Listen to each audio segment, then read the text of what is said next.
का निर्माण हुआ है, तो उनकी इच्छा से सभी शिव शिष्य क्यों नहीं हो पा रहा है? इसके लिए हम तुच्छ प्राणी को क्या आवश्यकता पड़ी? आपने जिज्ञासा सुना, लिखा है कि शिव की इच्छा ही यह सृष्टि है। तो जब गुरु के रूप में शिव ने इच्छा किया तो लोग अपने आप शिष्य क्यों नहीं हो जाता है? इसको कहने की जरूरत क्यों पड़ रही है?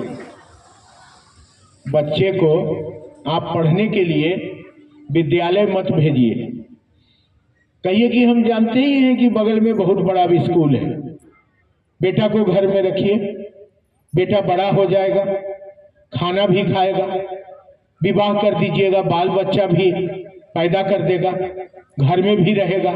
लेकिन पढ़ाई लिखाई का मामला कहिएगा, ज्ञान की बात कहिएगा, समझ के धरातल पर उससे कहिएगा तो ठेपा मार रह जाएगा।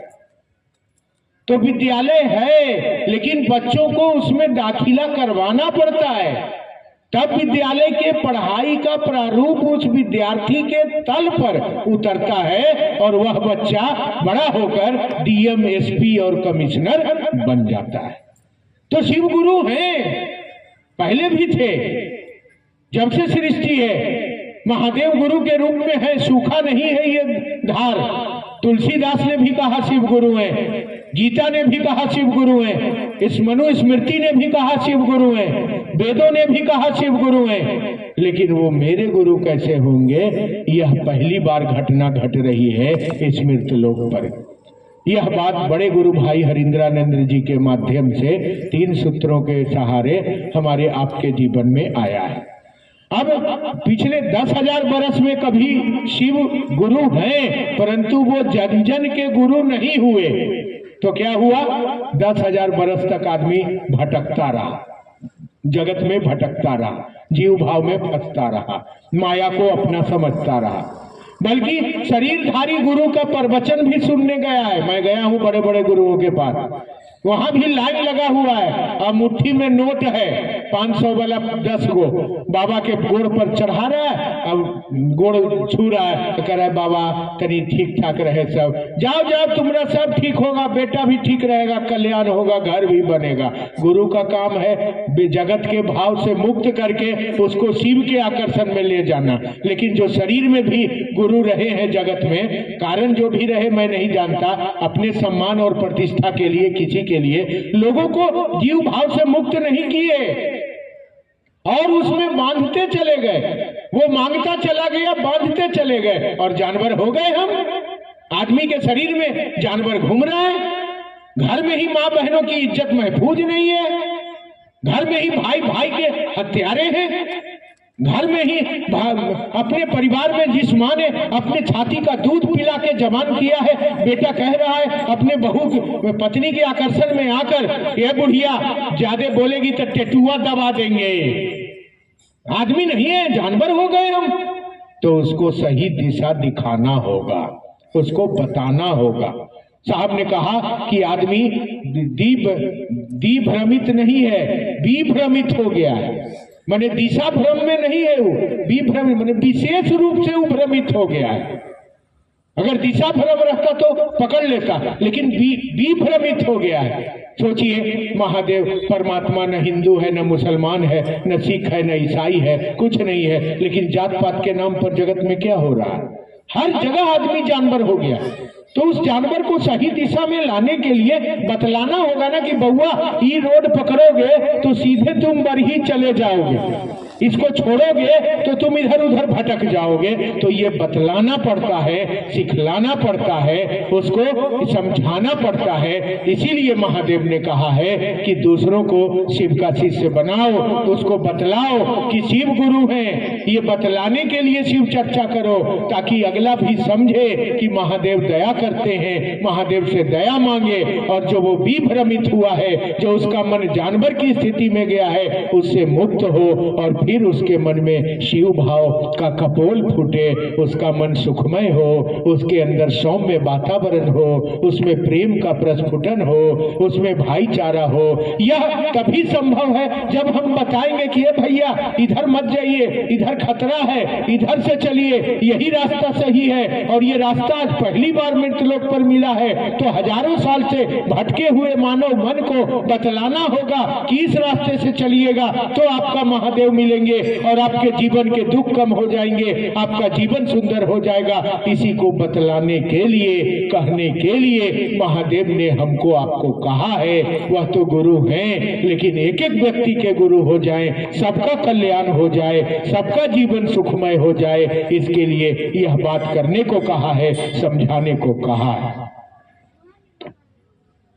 आरती गुरु बहन पानागढ़ से कहती हैं कि शिव की शिष्टता क्रांति नहीं है, जागरण है। क्रांति में होता है कि बाप को मार के बेटा राजगद्दी हासिल करता है, और जागरण में होता है कि उस जो उद्देश्य लेके हम आगे बढ़े हैं, उस उद्देश्य को व्यक्ति व्यक्ति में डालकर सभी व्यक्ति के मन पर उस उद्देश्य के प्रति सजगता पैदा करने के लिए हम चले हैं। उन्हीं शब्दों का भाव लेकर जो उनके बीच में आए हैं, ऐसी स्थिति उद्देश्य पूर्ण जागरण की स्थिति है। यह क्रांति, शिव शिष्यता क्रांति की स्थिति नहीं। अगला जिज्ञासा है, मैं हूँ सजनी मील का पत्थर, अंक पढ़ो चुपचाप सिधारो, इसका मतलब क्या है भैया? मैं हूँ सजनी मील का पत्थर, अंक पढ़ो चुपचाप पधार सिधारो, मत आरोपो अपनेपन को, मत मुझ पर देवत्व उतारो।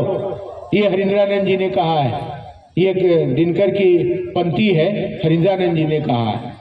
जो शिवजी से उनका पांव छूते थे, जो शिवजी से उन्हीं को कहते कि आप ही महादेव हैं, आप ही सब कुछ हैं, अब आप ही से सब कुछ होगा, आप ही हमको पार कर दीजिएगा, बहुत गुस्सा होते थे। और जिसने कहा उनको कि आप ही महादेव हैं, वो कल होके नजर नहीं आता था उनके पास, इतना गुस्सा होते थे वो। तो ये बात उन्होंने कहा है कि मैं मील का पत्थर हूँ। मील का पत्थर means mile stone. Mile stone अंग्रेजी शब्द हो गया। जो आप रोड में चलते हैं तो 1 किलोमीटर का खुट्टा गाड़ा हुआ रहता है और उसमें लिखा हुआ रहता है यहाँ से दुर्गापुर 8 किलोमीटर। उस खुट्टा को माइल स्टोन कहते हैं। हरिंद्रानंद जी ने कहा, मैं हूँ सजनी मील का पत्थर, मैं माइल स्टोन हूँ, इसमें लिखा है महादेव इतना दूर है, तुम इसको पढ़ो और आगे बढ़ो, मत मुझ पर देवत्व उतारो, मत मुझको तुम अपना समझो, मैं तुम्हारा अपना नहीं हूँ। तुम महादेव के पास भी जाओगे तो वहां भी 1 किलोमीटर का खुट्टा मिलेगा, मैं वहां भी मिलूंगा, मैं यहाँ भी मिलूंगा, मैं किलोमीटर का खुट्टा हूँ, मैं तुम्हारी मदद कर सकता हूँ, मैं तुमको शिव तक पहुँचने के लिए राजमार्ग पर सहायता कर सकता हूँ, मैं तुम्हारे जूता का फीता बांध सकता हूँ, मैं तुम्हारा टाई और बेल्ट ठीक कर सकता हूँ, लेकिन मैं गुरु नहीं हूँ। मैं मील का पत्थर तो हूँ लेकिन महादेव नहीं हो। मैं वहां भी रहूंगा जहां महादेव है, तुम मेरे साथ चलो, मैं तुमको पहुंचा दूंगा, लेकिन जो ईमानदारी से इस कार्य को करेगा करेगी, मैं उसको हमेशा मदद करता रहूंगा। अध्यात्म क्या है भैया जी, इस पर बताने का प्रयास। आत्मा का विज्ञान हमारे आपके शरीर में जो बैठा है, जिसके चलते हम जिंदा हैं। आप यहाँ बैठी हुई बड़े बड़े घर की भी माँ बहन होगी और बेचारी मिट्टी के घर की भी माँ बहन होगी। बड़े गुरु भाई ने कहा कि ये दिया मिट्टी का हो, दिया सोने का हो। दिया मैंने बुझते हैं, आज बहुत सारा दिया जलेगा शाम में। हम भागना चाह रहे थे लेकिन लोगों ने पकड़ के यहाँ बैठा लिया, रास्ता चलना है मुझको। तो जो कहा दिया मिट्टी का है, दिया सोने का हो, दिया हीरे का हो, दिया चांदी का हो, दिया पीतल का हो, दिया पंच तत्व का हो, दिया वास्तु पात्र का हो। सभी दिया अलग है मिट्टी से लेके हीरे तक, लेकिन उसमें जो लौ है, चिनगारी है, वो सबों में बराबर है। यही अध्यात्म है, इसी को अध्यात्म कहा जाता है। दिया अलग है, मिट्टी का हो सकता है, सोने का हो सकता है, हीरे का हो सकता है, तांबे का हो सकता है, पीतल का हो सकता है, लेकिन उस हीरे के दिए में भी उतनी ही लौ है जितनी मिट्टी के दिए में लौ है। यही जो लौ सभी दियों में बराबर है वही आत्मा है, और यही आध्यात्म है जो सबों में बराबर रूप से चल रहा है, विचरण कर रहा है, सबों में समान रूप से रहता है, वही आध्यात्म है। इसी को आध्यात्म कहा जाता है। आखिरी जिज्ञासा है, शिव गुरु की शिष्टता एकमात्र विकल्प है, कैसे भैया जी समझे? आज के समय में दूसरा कोई विकल्प नहीं है, कुछ नहीं होगा। न पूजा करके हम भक्ति का परिणाम प्राप्त कर सकते, न उपवास करके हम भगवान तक पहुंच सकते। उपवास उप मतलब नजदीक, वास मतलब करना। किसके नजदीक वास करना? जिसके नाम का व्रत आज आपने रखा है। और देखिएगा दिन भर दिमाग जगत के नजदीक वास कर रहा है। मेरे पापा छठ करते थे, मेरी मम्मी भी करती थी, बड़े अफसर थे तब भी करते थे। और जिस दिन छठ के दिन बिना पानी के रहना पड़ता था, निराजला क्या बोलते हैं, उस दिन तो 12 बजते बजते मम्मी और पापा में ऐसा युद्ध होता था कि हम लोग साइड हट जाते थे, नहीं तो बमबारी चालू होगा तो क्या होगा। तो उपवास किया है, मन को भगवान के पास रखा जा रहा है, उनके करीब बैठना उपवास है, उनके करीब बैठना उपासना है। लेकिन मेरा मन जगत के करीब बैठा रहता है, ऐसे पूजा का कोई फायदा नहीं। अरे तन को धोया मगर मन को धोया नहीं, ऐसे गंगा नहाने से क्या फायदा? तो ये आज के डेट में कोई विकल्प नहीं है। आप लाख गंगा नहा लीजिए, आप लाख पूजा कर लीजिए, आप लाख उपवास कर लीजिए, लेकिन मन के मैल से जब तक मुक्ति नहीं होगी तब तक भक्ति का प्रभाव मन के धरातल पर नहीं होगा। मन भक्त नहीं होगा, मन प्रेमी नहीं होगा, मन उनको अपना नहीं समझेगा। जो लोग मंदिर में जाते हैं महादेव के पास, प्रणाम एक बार करते हैं और डिमांड 100 रखते हैं। हर लोग यही करते हैं, बेटा देना, घर देना, पैसा देना, दौलत देना, मकान देना, गाड़ी देना, हमरो निरोग रखना, बाल बच्चा को भी निरोग रखना, संसार भी ठीक करना, और सब ठीक रहेगा ना महादेव तो आपके मकनिया में मंदिर में टाइल्स लगवा देंगे। देखिए व्यापार। आए थे पूजा करने, गए थे गुरु भजन को, ओटन लगा कपार। सच्चाई है ये। अरे प्रेम ही पूजा है। मीरा ने प्रेम किया है कृष्ण से, रानी थी और घर त्याग के निकल गई। सबरी ने प्रेम किया है राम से और गांव से निकाल दिया लोगों ने, हरजन कह के, और झोपड़ी में रहती थी। और मेरे राम आएंगे, मेरे राम आएंगे, और राम को आना पड़ता है और जूठा बैर खाना पड़ता है। प्रेम किया था रैदास ने कृष्ण से। रैदास को मोची थे, वो घर में आके जूता सीना पड़ता था। भक्त के बस में भगवान है। प्रेम किया था मंसूर ने खुदा से, और बीच सड़क पर फांसी पर लटक गया मंसूर। कहा यह खुदा से इश्क है, कोई मजाक नहीं है। मोहब्बत को ही पूजा कहते हैं, मोहब्बत को ही इबादत कहते हैं। अगर मोहब्बत नहीं है तो ये मंदिर क्या है, ये प्रसाद क्या है, ये नारियल क्या है, ये घंटा क्या है? हमको भारी डिस्टर्ब कर रहे हैं घंटा बजा के लोग। ये घंटा क्या है, ये अगरबत्ती क्या है? ये कुछ नहीं है। मनमा रंगाए न रंगाए जोगी कपड़ा, दढ़िया बढ़ाए। अगला नहीं बोलेंगे, नहीं तो गाली भी मिलता है हम लोग को। यही है पूजा और भगवान, यही है हमारी भक्ति। इसी में हम भागे चल रहे हैं। बर के पेड़ में कभी गोल गोल घूमते हैं, कभी पंखा उसको होकते हैं। हम शिव शिष्य हैं 10 साल 5 साल के, और कोई बाबा आता है वहां भी जाके माथा पटक के ठाई ठाई पीठ ठोकवाते हैं। कलसा लेके भी बाजार में दौड़ रहे हैं। क्या भोला बाबा मर गए? क्या महादेव से भी बड़ा कोई बाबा होता है? तो यह स्थिति है हमारी आपकी। हम क्या पूजा करेंगे, हम क्या उपवास करेंगे, हम क्या भक्ति करेंगे, हम क्या प्रेम करेंगे? वो लोग और थे जो प्रेम करते थे, हम लोग प्रेम नहीं करते हैं ईश्वर से। हमारा मन का वो रास्ता अवरुद्ध है, कम्युनिकेशन बंद है, जिससे भक्ति का मार्ग ईश्वर तक जाता है। तो क्या करेंगे? गुरु शरण कहेंगे। गुरु उपाया, गुरु ही उपाय है। बिन गुरु जप तप ध्यान यज्ञ व्रत तीर्थ फल नहीं जाता। बिना गुरु का नहीं होगा। मन के बंद ये अवरुद्ध हुए रास्ते को कोई नहीं खोल सकता है। और कहा गुरु गोविंद दो खड़े काके लागू पाए, किसका पांव छूऊं मैं। गड़बड़ा गया सामने वाला आदमी। वहां भी जरूरत पड़ा बलिहारी गुरु आपनो जो गोविंद दियो बताए। बिना गुरु का एक रास्ता नहीं आप तय कर पाइएगा। न भक्ति हो पाएगी, न पूजा हो पाएगा, न भगवान को पहचान पाइएगा, न अपने आप को जान पाइएगा, न अपने अंदर अच्छी भावना ला पाइएगा, न अपने मन को जगत के विकार से मुक्त कर पाइएगा।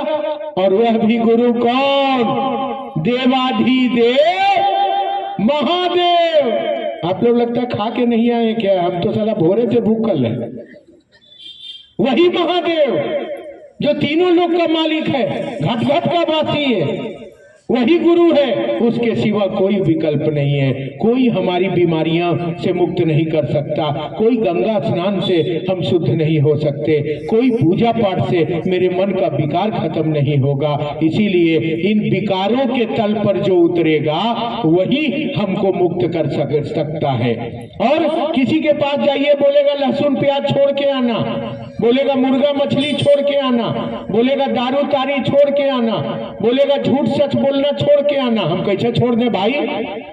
एक गुरु भाई मेरे सब्जी बेच रहे थे, भिंडी 10 रुपये 10 रुपये। एक आदमी आया, बोला 8 रुपये दोगे?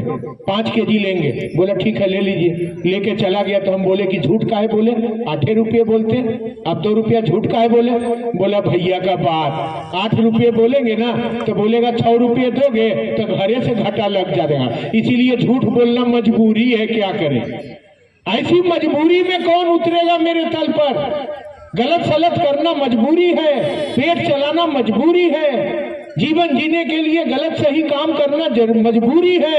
ऐसे मजबूरी के तल पर एक वही उतर सकता है जो पशुपतिनाथ है, जो देवाधिदेव है, जो जगत का पिता है, जो सृष्टि का मालिक है। उसके सिवा किसी को दर्द नहीं है। लोग तो कहेंगे ये छोड़ के आओ, वो छोड़ के आओ। अरे कैसे छोड़े हम? एगो खैनी खाना तो छोड़िए नहीं सकते। नहीं खाएंगे भोरे भोरे तो बढ़िया से फ्रेश नहीं होता है। कभी खैनी खत्म हो गया तो भारी फेरा होता है। एगो खैनी तो छूटिए नहीं रहा। बुराई छोड़ देंगे, गलत काम छोड़ देंगे। ये सारा शरीर जो जिसका गड़बड़ हो गया है, जिसकी 5 इंद्रियां